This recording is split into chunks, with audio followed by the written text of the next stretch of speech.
This is my my nursery. We start all of our seeds here. This is made to be kind of a passive solar greenhouse. It's up against the south-facing wall. You can see the masonry in the wall. And then, so the masonry is absorbing the heat from the sun and storing it. Also, these barrels underneath supporting my growing table are filled with water. So there's hundreds of gallons of water in here. Okay, so that also holds and it holds heat. So at the night, you know, overnight when it's 10 degrees, 15 degrees outside, this never freezes in here. So right. we have it's a pretty simple design. I didn't spend a lot of money. It's not even airtight on the doors, so like... It's still hot in here anyway, though. Right now it's about probably 85 degrees in here. Okay, so when it was like 10 degrees last week... It does require sun to heat up, so yeah. Without the sun it's going to be cold. So the problem with the greenhouse is you always have to have it above freezing at night. So this is a way to do it as a passive solar, which means I don't need to burn any fuel and propane to heat it up, to keep it above freezing at night. It's right up against the building. It does get cold at night, you know, right. I might get frost on my plastic or something like that, but you will not, you know, I don't lose plants here up on this growing table. This growing table also has water lines running through it. Okay. There's PEX. So I did set it up with a... So down in here. Yeah, with a system of hot water will go through it. That's nice. Like you're at the beach. It needs a little bit more engineering to make it work as it should, but yeah, we start actually probably by next week we will have trays. This is a standard size tray. It's a 1020 tray, and I designed it so we can fit two this way. So we'll fit 80 trays up on the top here, and then on the ground here we'll have another.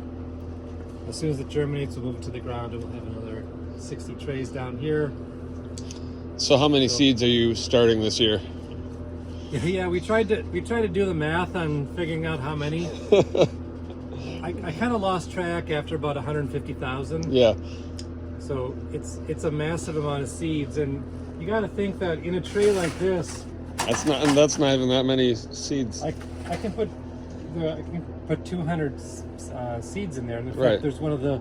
Well, I guess, you know, it's relative, right? Like 200 seeds sounds like a lot, but compared to 150,000.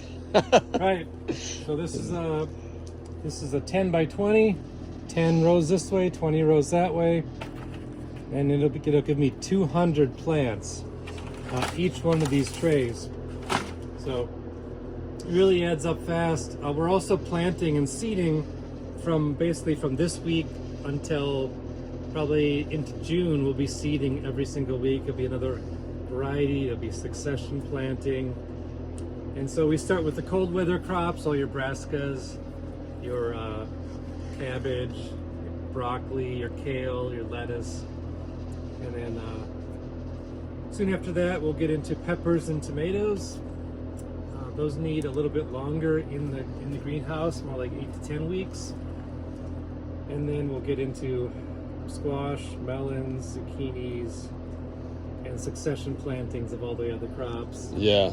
Onions, shallots, leeks. Is there anything that's sort of a constant that you're always starting throughout the season?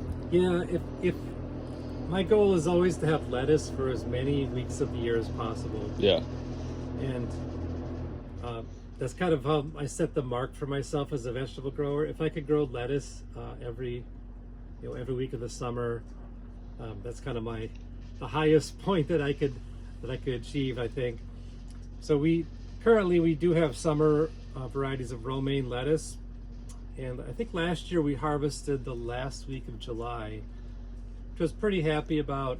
And the only reason we didn't go into August is because there's a couple limiting factors. There's the time of starting the seeds in June when we're so busy, and then keeping them irrigated. So all through the summer, you get these little plants. They don't have very much of a root system. Right. I was going to ask, are you transplanting something this big out into the soil, or does it depend on the seed? It depends on the crop. The crop.